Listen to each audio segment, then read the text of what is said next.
Hello, and welcome to another episode of Boundless Body Radio. I'm your host, Casey Ruff, and today we have another incredible guest to reintroduce to you today. Jill Salzman is a returning guest on our show. Be sure to check out her first interview on episode 860 of Boundless Body Radio. Jill Salzman turns the mundane into inspiration and transforms the impossible into the achievable. Through defying expectations and breaking the rules, she succeeds in inspiring entrepreneurs to figure out what works for them by using meaningful action to create positive results. Jill is the author of the best business book in the world, asterisk, according to my mom, and the Amazon bestseller Found It, a field guide for entrepreneurs. She shared the speaker stage with many incredibly famous people and professed her love of Eddie Vedder in her TED Talk on November 11th, 2011. CNN Money called her a mogul. MSN Live said she's a cool entrepreneur we love. Forbes rated her a top 100 champion small business influencer and voted her third business, The Founding Moms, one of the top 10 websites for entrepreneurs. When she's not speaking to audiences in patterned leggings, podcasting, or working out with me from her basement, she fruitlessly tries to convince her daughters that cassette tapes actually existed. Her latest book is delightful, titled The Big Butt Book, a graphic novel about detours that shape us, which even includes a set of colored pencils. If you order the book from the website, that's the big thing. Have to order the book from the website. Jill Salzman, what an absolute honor it is to welcome you back to Boundless Body Radio. I'm so excited to be back here with you. Thank you for reading that whole exhausting bio, because I'm exhausted hearing it and I lived it. So we're just getting started. That was intro 1 of 2. By the way, we're going to read your second introduction because I find it hilarious. I think that's the better one, to be honest. Yeah. About the author, Jill Salzman is 13 feet tall, can juggle 46 business books while reciting TED Talks backwards, and she's the creator of the Anti-Manual Manual. Her kindergarten teacher called her a responsible 5-year-old, and she's been riding high on that ever since. Not once has she inspired entrepreneurs to make meaningful action or help anyone make more money, unless you count the people she's helped, which she doesn't, because who's counting?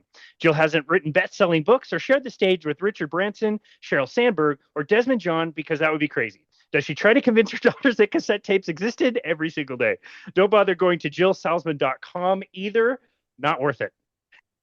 I mean, honesty sells books. That's what they say, right? So there you go. There you go. That's why. The 13-foot tall thing, you hide that well. I just wanted to be honest, I just on Zoom, everyone looks like they're the same I height. appreciate it. The only time an individual guest gets 2 introductions is when I goof up their intro as I'm introducing them. And one thing a lot of people don't know, most podcasters will cut in music afterwards in post-production. Mine is on a podcast recorder. I cut in the music as it's going. And so if I goof up in the introduction, I can't go back and re-record it because I've started the conversation and everything. So the pressure. Yeah, I know. It's a lot of pressure. I've goofed up a lot of introductions, and then sometimes I'll have to go in and say, like, hey, the introduction you're about to hear is the fake one. Here's the real one that I didn't goof up the person. I love it. Yeah, You're so pro. You're so pro. Thank you. I wouldn't go that far. Yeah, it is an honor to talk with you. Like I said, I get, like we said in the introduction, we get to do workouts together, which I've really enjoyed. Yes. I can't wait to hear an update about. They're my favorite. Well, it's awesome to work with you. You've been an amazing person to train and very coachable. Jill, this was the week. I think this was the actual week at the time of this recording that you were going to be coming out to my backyard and we were going to meet for the first time. Yeah. And then I realized, oh no, you never want to meet the people that you love the most in real life. True. That's true. No, I think it's assholes. Yeah. Well, no, we're blaming global warming because there was no snow. I needed snow. The least snowiest season we've ever had at the airport was 13 inches. This year we got less than 3. Ski resorts are already shutting down. They all started way late. The video, I've showed you pictures of video, even Park City was 71 degrees the other day, and it's just losing all of their snow. Sucks for us because that's all our drinking water. We lost all of the snowpack that we gained in February when we had a series of storms. That's already gone. So there's not a lot of skiing around here. Tell us what your plans were, how you pivoted around that. Pretty wild. Well, once there was no snow, then I realized that the skiing condo I was invited to come stay in was not a viable option. So we decided to reroute and go somewhere very warm. So we are going to meet up with Bad Bunny in Puerto Rico. That's amazing. I love it. It is. Any plans? Are hiking, biking around? Any plans? All the plans. We're going to be doing the kayak tour at night, where the bioluminescent situation happens. I don't know if you even know about this. Oh, that's Uh, cool. yeah, if the moon is not too bright, then you go out at night in a see-through kayak and you can see all of this bioluminescent stuff. And I don't know much about it. I'll tell you when I come back. We're hiking, we're biking, we are kayaking, we're all of it. We're doing all the things as much as humanly possible in the adventure region. We're not cliff jumping.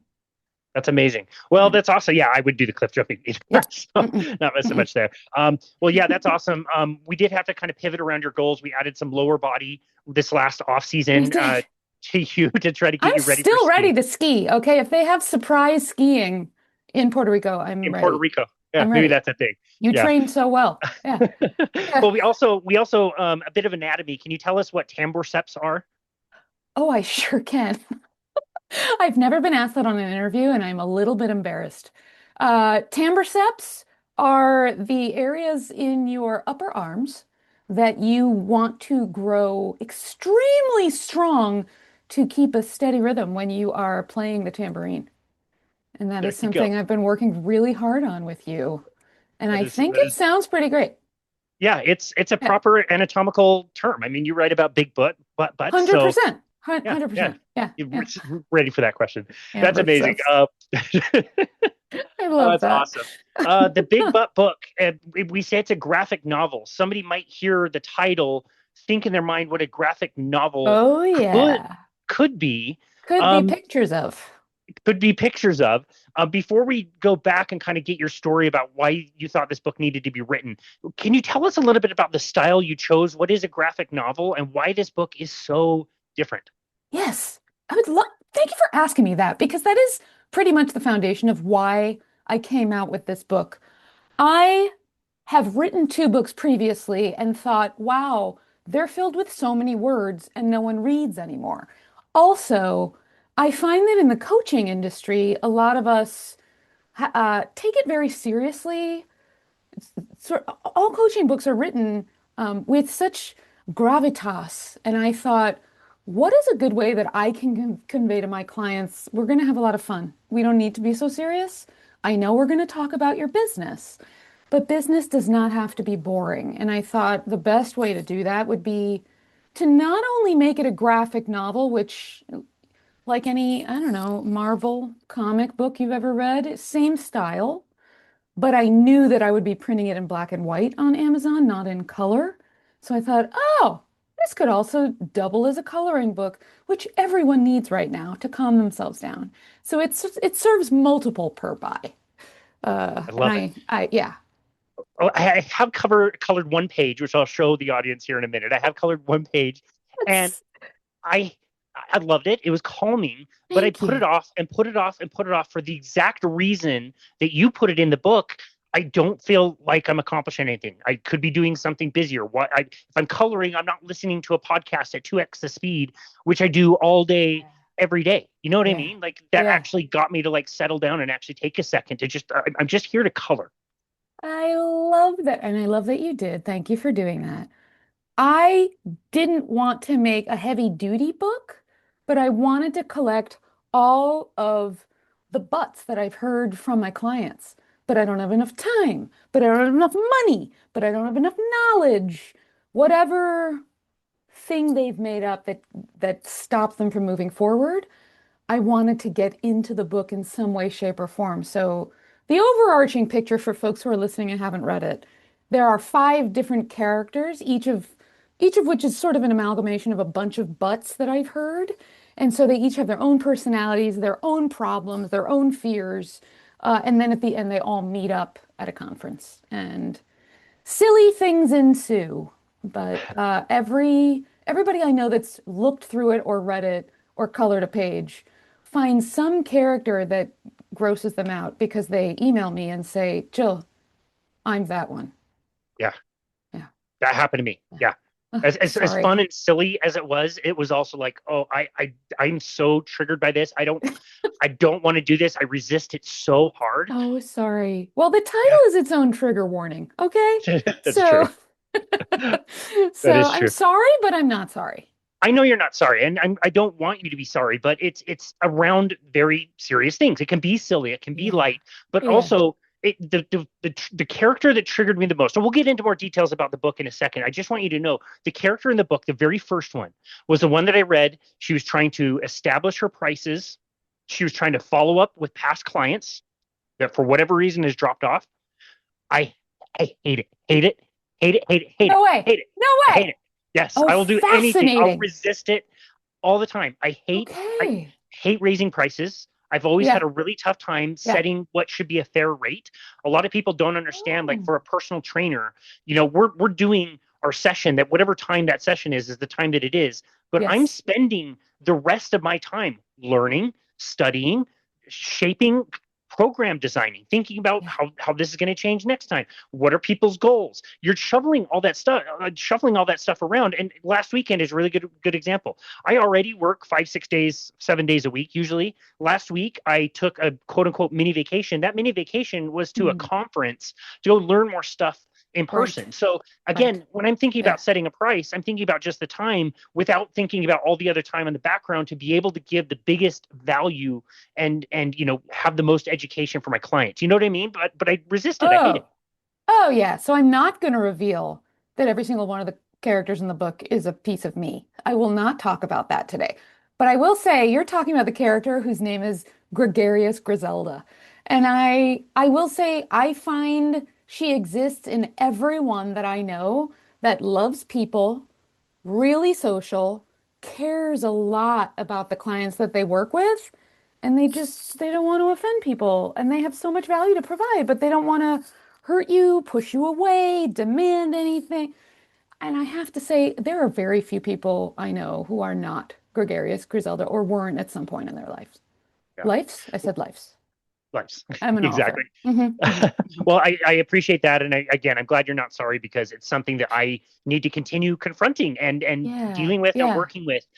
So again, we'll talk a little bit more detail about the book. We talked about your story last time. yes. The part I want to focus on the most is you kind of got into business, something you didn't think you were going to get into in the beginning, music related. Love to hear For about sure. that. For You sure. started many successful businesses with all kinds of different things you didn't think you were going to get into. And then something kind of shifted in your career where you started to not want necessarily to be the entrepreneur, run all the businesses, start new businesses, sell them off, whatever. You wanted to get into coaching.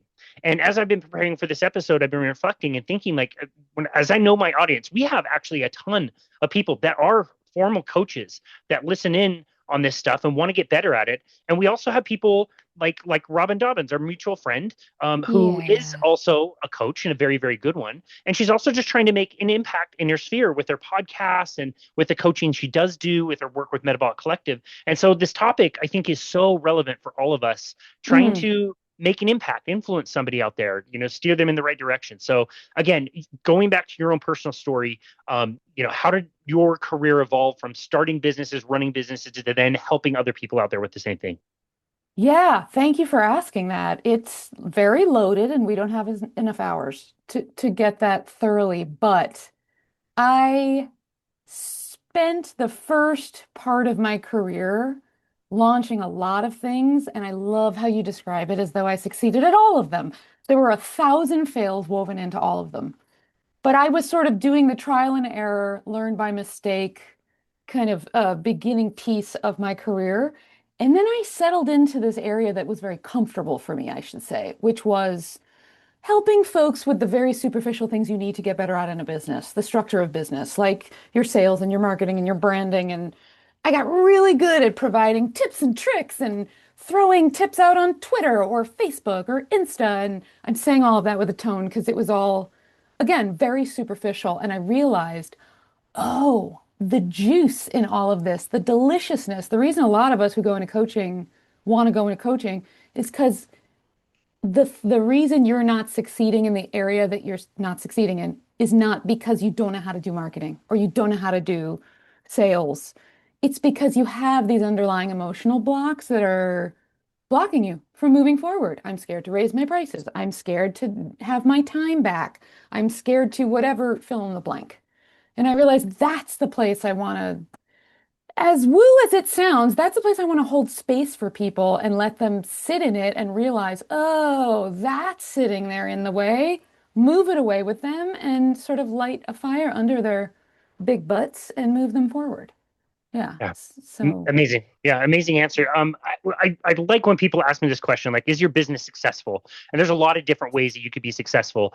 Have you found, like, can you make as much money coaching other coaches as you can running some of the businesses you've ran in the past? And uh, related to that, do you consider what you're doing now as far as coaching successful by your definition? that's really funny because I think success for me in all the different businesses looked very different, meaning one, I was super successful because I had a ton of subscribers everywhere. Another one financially. Another, like there was always a different reason. So it depends on when you ask me. I would have said, yeah, they're totally successful. Or if you're a person that cares about the thing I don't, it was an epic fail. So I don't really know how to answer you except to say, to answer your question, yes, you can make a lot more money doing the coaching than running a business because often in businesses, unless you're selling it, you're paying a whole team. You're paying for tons of expenses that you don't need as a coach. So I find it a really great way to make money. Um, I think there was a second piece to your question and I've lost it. That's okay. No, that's great. Tell us about the misconceptions that people might have about coaching itself. Like I certainly got into coaching people thinking it would be one way and learned, over I time want to know it's what you vastly thought it different. was. Yeah, what Well, was it and what is it of now? course, you see behind me this huge book of personal training, and you learn exactly how somebody should squat. You learn exactly how to set the weight for somebody. You learn exactly how to put a certain exercise in this order and that order, and how many Mm. sets and how many reps and how your rest time and all of that is like perfectly put in there. And that's why people hire me to give them the best, perfect, Oh, amazing program and ramp it up and just tell people everything they need to do, and they just go and follow me and do all the things because I'm the smart one. I got the book that yeah, says I can yeah. count to 12 and give you the exercise. That's not coaching to me at all. Like there can be Oh, coaching sessions where I might not even say anything or suggest yeah. anything. So along those lines, what kind of misconceptions have you learned in your career coaching other people? I have learned that coaching is very different than consulting. And I love that because in consulting, you, the consultant, have to know all the answers. And in coaching, you, as the coach, don't need to know any of the answers because the client that you're working with knows. They already know. You just need to guide them to the insight that so they can realize they know the thing. And I'm saying it as though this is really easy and it's just a few sentences and it's not. And it's nuanced and you have to go deep with people, gain their trust. But I find coaching is actually so much more than I thought it was. I thought I show up and I ask a few questions and we head somewhere and then you realize something and poof, you're all off and running. And it's just so complicated because our brains are so complicated.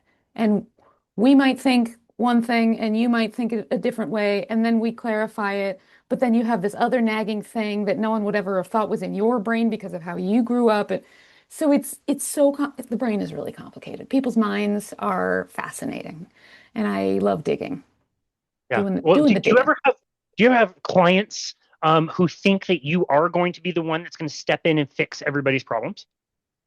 I make pretty clear up top that I will not fix it. I will help you. I will guide you. So I think I make it very clear so that you don't assume that. I think one of my first clients ever when I went into full-time coaching asked me to basically fix something for her, and she was no longer my client. Got it. Yeah. Yeah, Didn't work. I quit that life. Yeah. Yeah, got it. Kind of getting back on the topic of the book with the butts, what were some of the most consistent butts that you would come up against? And for clarification, if you are listening and not watching on the video and can't see the book behind us, butt has one T, not two T's, by the way. One T. But it is giving me a lot of joy that you keep saying it. Thank you. Um, you know what? I feel like there are variations on the theme around money of, but I'll do it when I have enough money coming in. That's a big one for a lot of people. We always think it's over there and it's going to happen later when things are going well. Time is a big one, but I don't have time. But when I have time, so time, money, Uh, and then I have found, and I don't know if this is obviously it's just me, but I don't know if like I seem to be attracting people for whom success is really, really terrifying. So the but there would be, but if I'm successful, I will no longer have time for my partner, my kids. Uh, Sort of like it'll change who I am, and I can't live in this safe, beautiful life that I think I have now. And they don't realize it's actually much more beautiful on the other side, but it's very scary to get there. So those are, I Yeah. think, are the big three, but there are about 257 billion. So that's an Yeah, accurate for sure. number. Yeah. Yeah, as I was, going through the book and reading it and thinking about myself and our own business, I've told you before, we never intended on being entrepreneurs. My wife and I, we were unemployed during the Right. pandemic and like had to Right. start our own thing. So that was never the intention. Although, yeah, it's been awesome. It's been a great journey. Entrepreneurs are some of my favorite people. They're so Hmm. generous and kind and have Yeah. offered so much help and support along the way. But it was never what I wanted to do. The company that we worked at before, it was competitive, and we were 100% commission then as we are now, and so you're kind Okay. of up against it as far as like figuring some of these things out. But yeah, again, as I'm reading through the book and thinking like, you know marketing, again, the sales, the things I tell myself like, oh, you're not good at sales, you don't do sales Right. the way you do it, you don't need to market, you can get referrals. And then I never ask my clients for referrals and that kind of thing. It's really Mm. interesting to see just how many of those, you talked about that self-talk, just how many of those barriers we're putting in front of ourselves Oh, all the yeah. time that are limiting. All the time. And then I find once I get through the layer with somebody, oh, well, it's because I'm scared of X, Y, and Z happening. Then there's another layer that you realize, like, oh, it's not even that. It's this deeper thing. And then it's like an onion. You just keep going with people and going with people. And it takes a lot of courage to actually get through this stuff. Because again, everybody also lives in a universe where they're the only ones who are worried about this stuff. Um, so I think that the work is extraordinary and to do the work is extraordinary. So it's always an honor to work with clients who want to actually make change. I love that. Yeah, Yeah. I love that. Okay, so you're out there, you're accumulating butts from all these people everywhere. How do you start to form this idea? Like, you told us already, like, what the idea behind the book is. Yeah. Um, how did you decide to do it in the style that you wanted? Was it simply like you said earlier that everything was so serious, so you wanted to kind of bring in that lighter Pretty comic book much. kind of component into it? Yeah. I went to the library and I tried to find a coaching book that was a graphic novel. I couldn't find one. And I thought, why is no one having fun with this genre? And so I just thought, you know what? This is pretty cool. I'm going to give it a go. And there was a lot of an emotional roller coaster along with it because I knew I wanted to call it the Big Butt Book, but also that is a very bold title to to say to the world. And I thought, am I ruining my whole career? And then I stuck with it anyway. I found an illustrator named Lauren Nelson who is extraordinary at having my thoughts about this come to life, and I wanted to make sure every character in the book was as formless as possible. Like there are not too many pieces of clothing on them. There's almost like stick figures because I wanted everybody to be able to identify race, gender, pretty much all across the board. You could just look at these characters and go, "Oh, that's me." Yeah, So got it. I think mission accomplished. Yeah. Got it. And yeah, you've told me off the record several times how wonderful it was working with the illustrator that you did. I It sounds like she's loved amazing. doing that. She's amazing. I didn't know that if you are an incredible illustrator, it takes longer than, say, an AI robot to create the art for you. So it was a little bit of an extended journey for me because I'm used to working very fast. But she grabbed the concepts I gave her and made them into, I can't draw a stick figure to save my life. She made them into beautiful art that I love, that people are coloring in. Yeah, it was amazing. I think you also had a decent amount of characters in the book. It doesn't get too busy and too Yeah, bogged down with lots of yeah. different ones. So how were you able to develop, a few simple characters and kind of embody the struggles that most of your clients go through? Yeah. I, again, think that my honest answer is that each of these characters is a piece of me that's the easiest for me to identify. So it came out in 5 characters. I actually never really thought about, do I need 2? Do I need 7? I think 5 just felt right. And it was like, these are the 5 greatest aspects of human beings and me that illustrate how, I'm going to say it for myself, how nuts we can make ourselves. So that's really, there was no rhythm or rhyme to this. It was just sort of, I felt it through as I went. Got it. I Yeah. do have to ask also, I couldn't notice if all of them had it, but most of them had their sign. Their what do you call it? Yeah. Was that Their intentional? Like, astrological sign? yeah, there you go. Yeah. Yeah. Yeah. Did that have I, anything to do with the character? you know what? Well, yes, I tied in, like, if you read all of the characteristics of the character, those folks reading it who are familiar with astrology will go, oh, yeah, that's totally Taurus. Or, oh, such a Leo move kind of thing. So Okay, that's I'm exactly I'm why. secretly a big fan of astrology. I think it's helped me relate to my clients in tremendous ways, but that's a whole episode for another time. Cool. So I wanted, it's sort of like a, secret code woven throughout the book. Yeah. Oh, Yeah. I love it. Yeah. Tell us about the hero of the book, which I have to say this is the page that I colored, of course. Yay! Oh, sh she looks beautiful. Well, she's butt That is buster, so she's that's wearing a right. BB, a Captain BB, Buttbuster, baby. which goes for Yeah. Boundless Body. So I colored it in our own logo because, Oh! yeah, cool parallel. Oh my gosh, that didn't even occur to me, but maybe subliminally you were sending that to me in all of our sessions. Exactly. Oh, interesting. Yeah, Captain Butt. Well, I originally wrote the book just with the characters in mind. It's just here's a character, and then in the reading of it all put together, I was like, there are no transitions.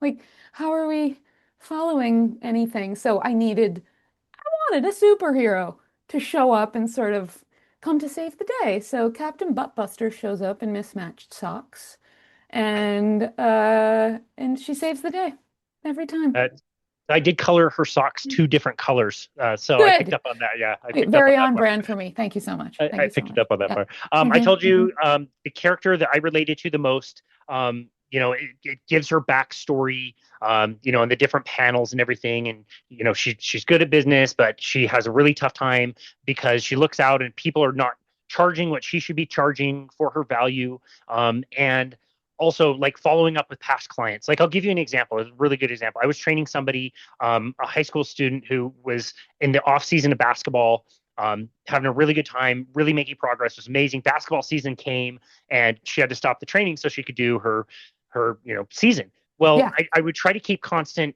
communication with her. We had to suspend our training and hopefully pick up, but I can't communicate with her directly. I have to do it with her mom, and so I'll send a message like "Merry Christmas, how are you guys? Oh, How's she doing in school?" And yeah. I'm trying to like bring it back up, and basketball season's over, so I'm like, wow, basketball season went by quick. Do you guys want to maybe get together, do a session, whatever? And it's crickets. I don't hear back at all, and so I struggle because I'm like, well, should I reach out again? I'm being salesy. Am I being obnoxious? And so that's why I really related with this Oh, character. You I know what I love mean? that so much. And I'm really hopeful for people like you that Captain Buttbuster is now sitting in the back of your mind going, yeah, reach out again. That's the thing to do. So tell us about that interaction. How in this particular story, Captain Buttbuster comes in, and it's not again, hey, you need to go do this. There's like a reframing there. Could you tell us Yes. about that kind of like back It's and forth interaction that I it's love? so throw up in your mouth coachy, isn't it? It is. Let's be honest. Uh yeah, because I think the point of the book is when you identify with whichever character you most identify with, you're just nodding and you're going, yep, that's exactly what I think all the time. And when she comes in to save the day, she kind of says it back to each character, like, well, but if you just thought about it this way and twist it a little, the whole world looks different now. Like, oh, I only need to start with one thing instead of 570,000. That's a different character. But it's just sort of thinking about it slightly differently, which helps people take action much more quickly than here's what's wrong with you. That's also not the job of a coach. Here's what's wrong with you. Let me diagnose you, and now you're going to be fixed. So that's not a belief system I have. It's Yeah. just looking at your thoughts and curving them slightly. Yeah. Yeah, I like that. I like that the suggestions are very simple. Yeah. One character is worried about networking, and Buttbuster comes in and says, "Hey, contact one person. Like start, Yeah. like you Yeah. said, like really easy." And so I think that advice is really really good. I also really like. I know you did this very intentionally, but and I don't want to miss this. There's a bit of like the messiness. Like one of the characters is coming Oh, up with all of their butts, and it's not like it's a linear thing of butts. It's a yes. long, winding back and forth, and Yes. that kind of element really shown through. That reminds me of me and my butts. It's my brain chattering. I can't do this. This will not succeed. I failed at this before. This will never work. All that kind of stuff. I like that Yes. that element got worked in. Oh, you're making me feel so good about myself right now. I will tell you, you're also making me realize maybe that's why I landed on a graphic novel.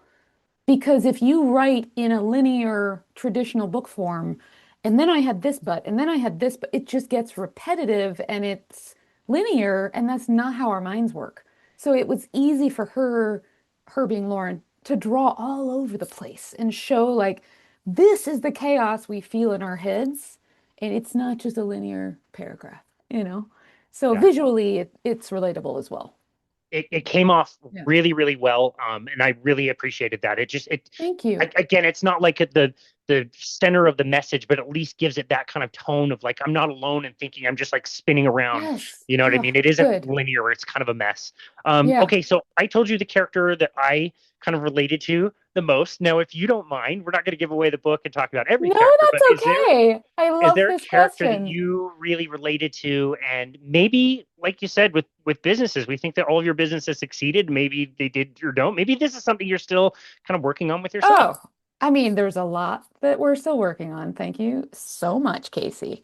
Um, I would say the character that I've carried the longest throughout my career is the character named Hurried Harold, where I was always running. I never had time for anything, and I was busy building a lot of businesses, raising children at the same time. There was so much doing that I was doing, that I never sat down. I never had time to think about family, extended family. Like I was just a runner, an escape artist, and it unfortunately really helped in building businesses and getting good at that. But it's sort of like the rest of your life is just left to the wayside. And so, I've gone through some cleanup years. And I think I identify the strongest with Harold above all the Okay. others. But I Do definitely you have do you yeah. do you mind like an example of a time where that maybe came to a head? Maybe something in the household, maybe something with your own health, maybe like where you were going Oh, so hard. 100% with diet. In fact, didn't occur to me till you just asked it, but I had said to you in our last conversation that I was a vegan for 8 years. And I was literally, if you could just visualize somebody running through life, grabbing the tips that Instagram is feeding her, fully convinced that veganism is the way. I did not stop, did not pass go, collect 200, whatever that Monopoly expression is. I I just kept going, and I felt worse and worse and worse. And it was like just a downward slide. And it would take twice as much energy for me to get any work done, to show up to work. Like it was bad. It was bad. And I think that huge shift I made shortly before I met you was probably one of the biggest pieces that had me shift my entire life around. Yeah. Career, food, movement, all of it. All of it. Yeah. Yeah. And this is just a quick aside, but that would be so challenging, especially on a vegan diet, because it's so low in energy that you need. The energy you get is mostly carbohydrates. So you're just like hungry all the time. So All not the only are you time. running around trying to be successful in business, but you can't step away from food for more But if than you're really, really few hours. good at training your brain to think, well, I'm not hungry, actually, I won't eat, then you run through all that food and then you're just starving for Oh, hours. yeah. And that's real hunger. That's It's starving energy is not good. it's so much fun. Yeah, it was really a lot of fun to be me. And it was Yeah. not Yeah. surprising to you that I crumbled and slowly. Well, Well, I mean, Ugh, I had to learn this stuff too. I was taught the same thing that you need the grains and the vegetables and all that stuff. So I've experienced a lot of that myself, where you're just so tied to food, and when you get hungry, you get, like you said, starving, hangry, irritable, mean, mean. And mean. I will shout out to all the women in the world. Then you're convinced culturally that, oh, this is just hormones, or this is just you're being annoying, or like all of that came into play. And I was like, oh, this is just me getting older. Like there's veganism is the best. Such a good point. You brought that up last time as well. Is that you're already doing the very best thing. Everybody knows a vegan diet is the very best thing you do. So it couldn't be Tippy that. top, It's all the tippy other top. things. It's It's all just the getting other stuff. old and hormones and thyroid and all that stuff. So Yeah. much self-blame. Yeah, Yep. yeah. Yep. Okay. So going back to that person who's running around, obviously, lifestyle is not really supporting that kind of stuff, but somebody who needs to like slow down, like what things, it must have been very uncomfortable. What things did you have to work into your life and lifestyle that helped you kind of bring that down a little bit? It's been a lot of work, and it's still a work in progress. I mean, it was so bad that many years ago I had a therapist who said to me, Jill, I'd like for you to sit for 1 hour a week on the couch in front of the TV. That's all I ask. I couldn't even Nope. do that. Mm-mm. Nope. I the practice begins for me with my schedule because like many, are addicted to, I don't know what I'm doing tomorrow. I have to go look at my calendar. So I would very intentionally separate a lot, give myself more space, more time, just physically change what I was seeing. And I replaced lots of space with other things, but slowly I was able to move into, and I feel like 2 years of just, playing Jenga, Tetris with my calendar to make it cleaner, clearer, and then forcing myself to do more stuff for me, like signing up with an amazing coach and learning how to use resistance bands. Sounds like, yeah, no, you should do that anyway, but that's time for me, and that was very hard to give myself once upon a time. Mm. And it's not That even a trainer's long session, you Wow. know? Yeah, true. That Yeah. trainer sounds like he's got perfect hair. You know what I mean? Really good hair, big biceps. Just based on your He's description. he's unbelievable. You're precisely correct. Yeah, yeah. I knew it. Yeah, I knew it. Yeah, I've heard it, yeah. heard it a million times. Yeah, no, Yeah. he's Okay. amazing. Thank you for the kind words. It's cool to hear, your own vulnerability. You write about that in the book as well, and it's nice to know that it's not just the rest of us out there struggling with this kind of stuff. God, How no. how has that kind of helped you? Like taking time for yourself, even when it's been very difficult. Have you noticed a huge drop off in your business? Are you making less money because you're taking more time for yourself, or have you noticed Hmm. it's actually helping you be more effective, more impactful, that type of thing? I've never made more money. I have way more peace of mind, clear head. I think part of this is probably the diet change too, but I'm no longer sluggish, moody, brain fog, etc. Uh, it sounds so hokey, I think, but I'm just so much happier while I'm battling, but I should be doing more. So it's constant work to stave myself off from adding things to my plate, but it's very, very, very counterintuitive, as I say it to you now, that there's more money, more client work, deeper client work, the less I work. Hmm. And raising your prices does help. Yeah. You know, Yeah. yeah, No, that's yeah, awesome. yeah. I call it the E word. Enough. And every Mm. year I sit down, this is my like little shrine of the house, and I sit down and I try to get really intentional about everything that happened last year, plan ahead for next year, and I come up with a Love. few words that I want to kind of, you Ooh. know, live by or remember during the year. And it's got to be the three of the last 5 years. Enough has been one of the words that has come Mm. up for me, and in so many different ways. Like, when have you worked enough? When have you made enough clients? How do you get to it? There's so many different ways that I think about Yeah. that word, and it's a real challenge for me, which it keeps popping up in the year or the word of the year for me. So that is challenging. Yeah. Oh, I love that so much. I might have to adopt that. That's pretty awesome. Mm. Yeah. And I Well, it will doesn't always work, say, but when I heard what you just said about the three words and focusing on how enough is actually enough, had I heard that 10 years ago in my I can't say it, hurried herald era, of running, running, running, I would have laughed at you and thought, how does this guy have time to sit down and figure out what enough means or looks like or feels like? So it is extraordinary how when you start to slow down and sort of give yourself back, now what you're saying is so spot on. I wish everyone would sit down and do that from time to Yeah. time. Yeah, Like, a few years ago, one of my words would have been savage, and the way to think about that. And I don't think that's necessarily a wrong thing, but I look at my words this week, and of course, I would have laughed at myself. It's enough and yeah, great grace and love were the thing yeah. that I came up with, and a lot of that is I've Oh, learned has to be with me, giving myself grace that yeah. I'm maybe not where I need to be, or love that yeah, like inadequate in some of these things, but what's the point of doing Yeah. these things if you're not showing love to the people around you or whatever? Anyway, I just thought that was No. Yeah. yeah, I mean, that I think that you're pointing out the gift of entrepreneurship. When you work for yourself, it's never about the business. It's always about you and how you evolve as a person, because then it's reflected into your business. But it's totally a metamorphosis of you, the human being, I think, mm, above all. yeah, that's really beautiful. I love Yeah. that. Thanks. You close in the book. It was something that I dreaded. I hated these.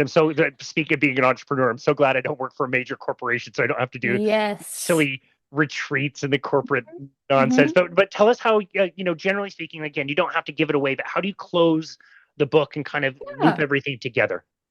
I would say all the characters and all of their neuroses come together and meet up in a room where they all have to work on a project together. And I won't tell you if they succeed beyond all measure or whether it's an epic fail, but it's just about weaving all their neuroses together and for them all to realize like this is normal, it's okay. Yeah, Like, I can have these and I'm still a human being that's worth doing things in the world, you know? awesome. Yeah. Well, I Yeah. love it. You did an amazing job with the Thank book. you. What is Thank your you. hope for the book? My hope is that anybody that picks it up feels better, has a laugh, chuckles, but goes, "Oh, a real coach in the world of writing this stuff? Oh, there must be more than just me." Yeah. And I hope everybody finds themselves in there in some way and doesn't feel bad about themselves, but wishes they were wearing pants because I don't think anybody's wearing pants in the book. Yeah. Yeah. That's great. I will Yeah. have some more business questions to close out this conversation because, again, we have a big audience who is coaches and Yeah, I they love that. we want to coach more people. You know what I mean? Like we don't create Yes. coaching businesses to not coach people. I don't do this podcast so nobody listens. So Yeah. to some extent you have to care about that kind of stuff. But Yes. before we do, let's get an update on yourself. You talked about changing your diet, which you did several Thanks. years Yeah. ago. I've seen amazing project progress, excuse me, in Thank you. our training sessions. Weights are coming up. It seems like you're getting Mm, stronger. mm, You've mm, had also mm. a bit of a journey into a little bit of like intermittent fasting. You'd been doing some of it by the Yes. time we did our first recording, but you've been playing with it a little bit more. So A can you tell us, lot more. yeah, tell us a little bit about Yeah. the evolution of your journey from somebody who's being starving to all of a sudden like doing more fasting? Isn't that I know it terrible? is so wild when you say it back to me. Yeah, in the starving years, there was no fasting, and I would laugh at people who would talk about it, like, "Oh, you fool." And then I spent a long time understanding it was good, being too scared to do it because, oh no, I'll starve, like I used to feel. And so I did before I became a no sugar, no grains gal. I did try, some nutritionist or doctor said, why don't you try two 24-hour fasts a week? And I did. And I was going to eat my arm. I was so hungry. My body wasn't in the right mode. What I think has happened is over the course of taking out sugar from my diet, my body spent multiple years healing, I think. Because it wasn't like I took sugar out and like a lot of dudes say on Instagram, like I didn't, boop, I was not insta thin, it was like I had the same body, but I felt better and better and better. And then things started to physically change. And so it took me a long time. I want to say like 2 or 3 years till I thought, I'll try the fasting thing again. And I think you talked me through doing my first one again post healing. You were like, yeah, no, it's going to be great. It's going to be great. And I was like, that's not true.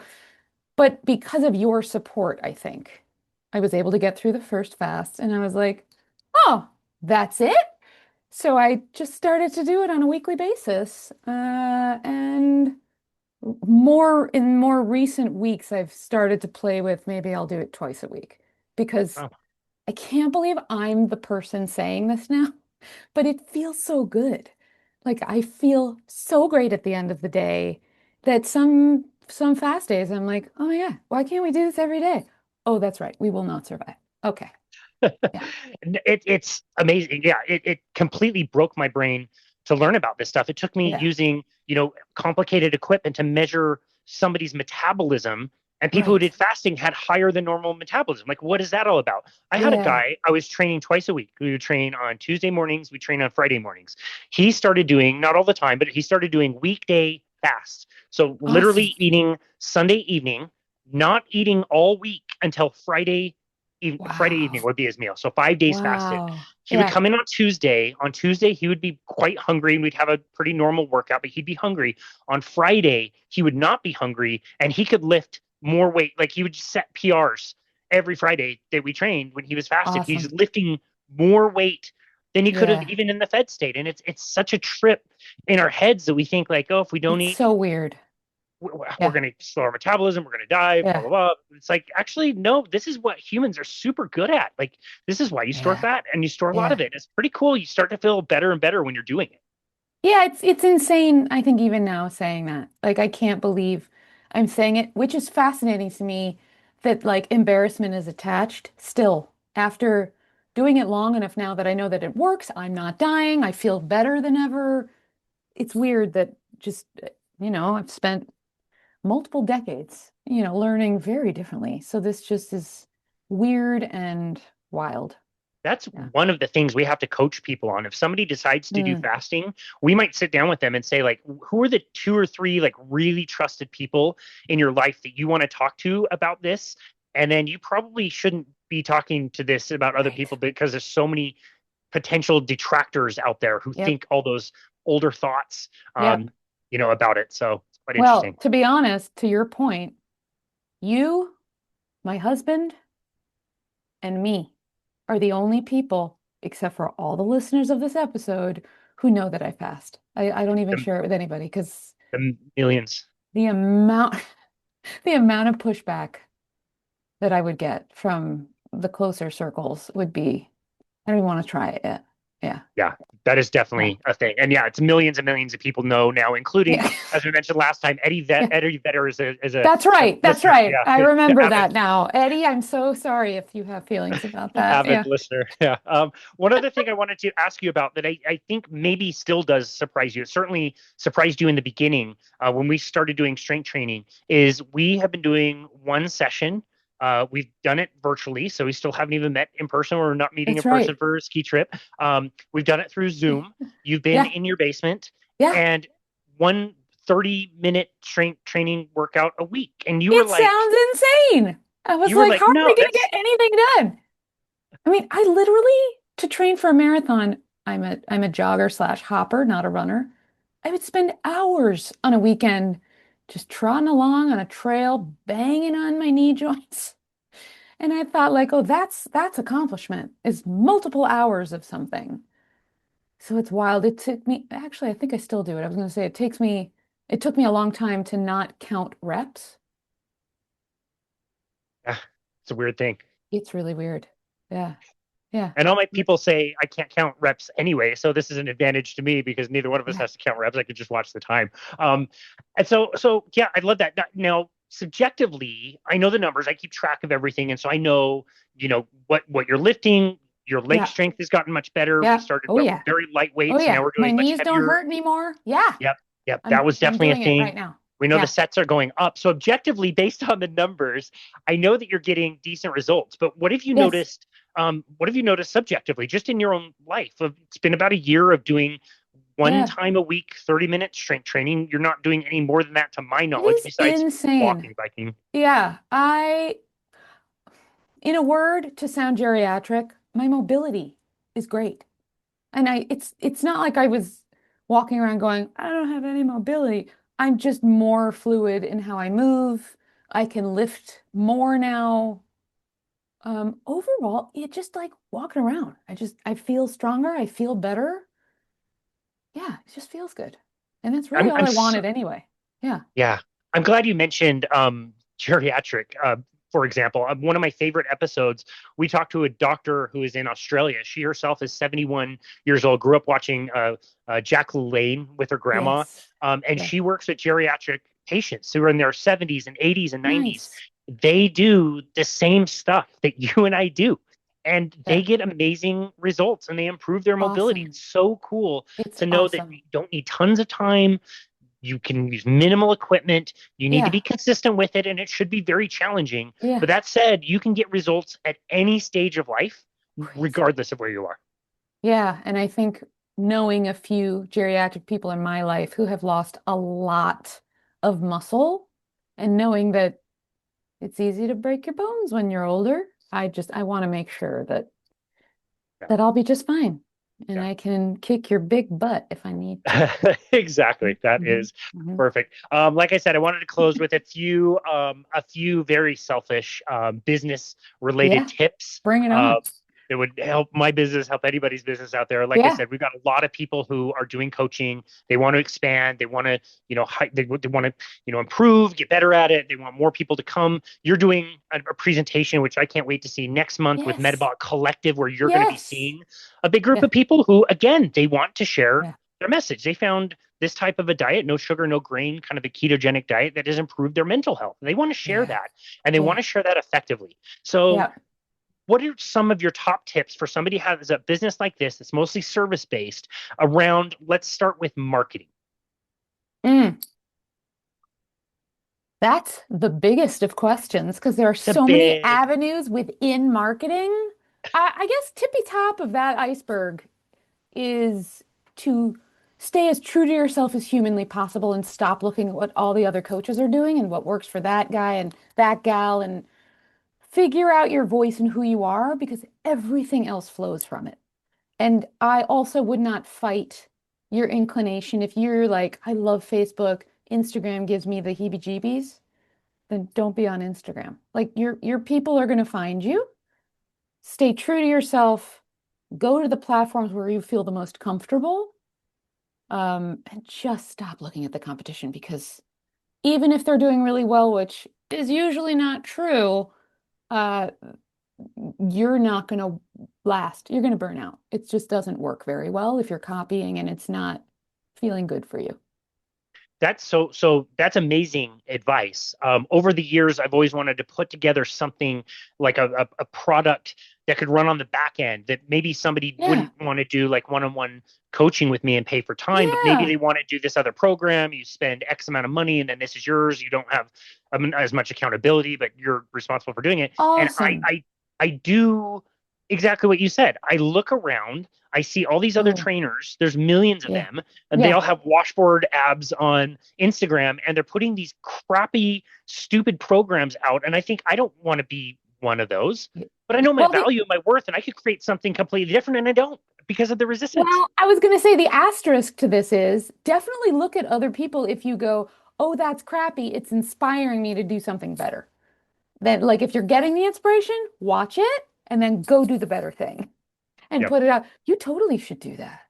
I Yeah. think that Yeah. would be awesome. I kick Yeah. it around all the time, and then stupid things like that stop me. So yeah, that's Yeah, something I, no, I there's really enough need to for all consider. of us. They're Yep. not all going to flock to that. And there are plenty of people that don't like those people. So True. No, I where love else that. do we go, Casey? We need you. I love that. Yeah. Also, I would, kind of fit in this category. People nervous about asking for the sale. What kind of top advice would you give to that person? So that's my favorite topic because I have never, this is, I guess, a bonus of just being born how I was born. I have never understood why people are shy around asking for payment for the value of something because we all do it in the world. We all go shopping for the clothes or the car or the whatever our valuable thing is. You're good at doing it. So why isn't there, I don't understand that piece. That said,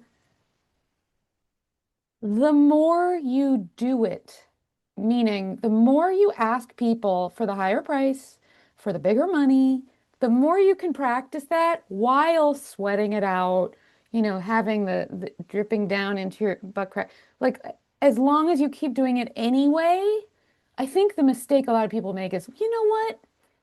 I'm going to wait. I'm going to wait till I get better at my craft, or I'm going to wait until I hear more approval from other people. None of that's going to help you. Like, you have to go do it anyway. And once you start doing it more and more, it's like practicing an instrument or a sport. Like, you get better at it, it gets easier. Yeah. Yeah. Amazing advice. The Yeah. last one I wanted to ask you about is the difference between acquiring a client versus retaining a client. Ooh. We all know it's way more work to go out and find somebody new to work with than it is to keep the people you work with. So as somebody's thinking about like, okay, I just got a new client, whatever that process is, what are the things that person needs to be thinking about as far as I want to keep this person around. I want to be sure that I'm always providing a high amount of value for what they're asking. It's funny, I don't know if I know how to answer this one because I would just say be great. Provide Yeah. extraordinary value, whatever that means for you, the business owner. And you're not going to please everyone, but your people are going to show up to you, and you just keep serving them in all the best ways. And I would throw out there, you can grab the Big Butt book, but you can also, in this context, read an extraordinary book on this topic called Unreasonable Hospitality by a guy named Will Guidara, where if you just go an extra mile and then an extra 20 miles for people, they'll never leave.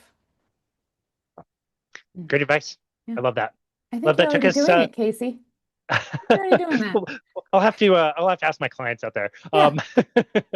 Well, you did an amazing job with this book. I don't know, as you Thank were you. kind of talking Thank you. through the publication and you're kind of telling me things about it. I didn't Yeah. know exactly kind of what to expect, even though you described it pretty well. Oh. But having it in my hands, especially with the colored pencils and being able to color it and think about some of these concepts, like it's silly, it's fun, it's a comic book. It's so silly. Yeah. It's serious. Yeah. Part of it is really serious, and Yes. it's really helpful. It's silly and it's deep. It's like a Pixar movie. Yes. There you go. There you go. Yes. I will be the first one to admit that the movie Inside Out, for example, made me cry. Yeah. Oh, yeah. Of course it did. If Yeah. it didn't, I would be concerned. The first, 3 or 4 minutes of the movie Up are so brutal. Like, right? Yes. Totally. Totally. Yeah. Awesome. Yeah. Well, thank you, Jill, so very much. I Thank really treasure you. our time together already. Same. And really, I'm grateful for the work that you put out. And I think it's really helpful and practical and silly and deep all at the same time. So I love it. I love the book. Thank you for sharing me with all of your listeners. Of course, I really absolutely. appreciate it. Of course. Yeah. It's seriously my honor to have you on, and so grateful for you. Tell people where they can go to find you, connect with you in your book, despite us telling everybody not to go to the website earlier. That is true. If you really want to, you can go to jillsalzman.com.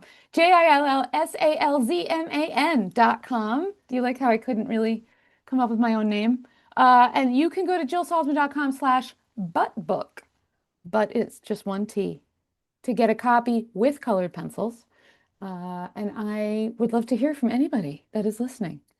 Would love it. There's also a newsletter you can join. There's so much fun. So much fun. Awesome. The color pencils are great. It's a kit of 6 of them. I actually didn't have any colored pencils, so this is my first one. Oh. And there's amazing little messages on there. So it's not just that they're from the book. Yeah. I like big butts. You're not alone. Just get going. I think it's wonderful. Awesome. I'm looking forward to coloring a little bit more, even though I think it wastes my time. I know it doesn't. So I appreciate you so very much. Exactly. My pleasure. Jill, you're the best. Thank you so very much for everything you do. So Thank you for coming on. Thank you. And I will see you tomorrow. Okay. See you tomorrow. Okay. This has been another episode of Boundless Body Radio.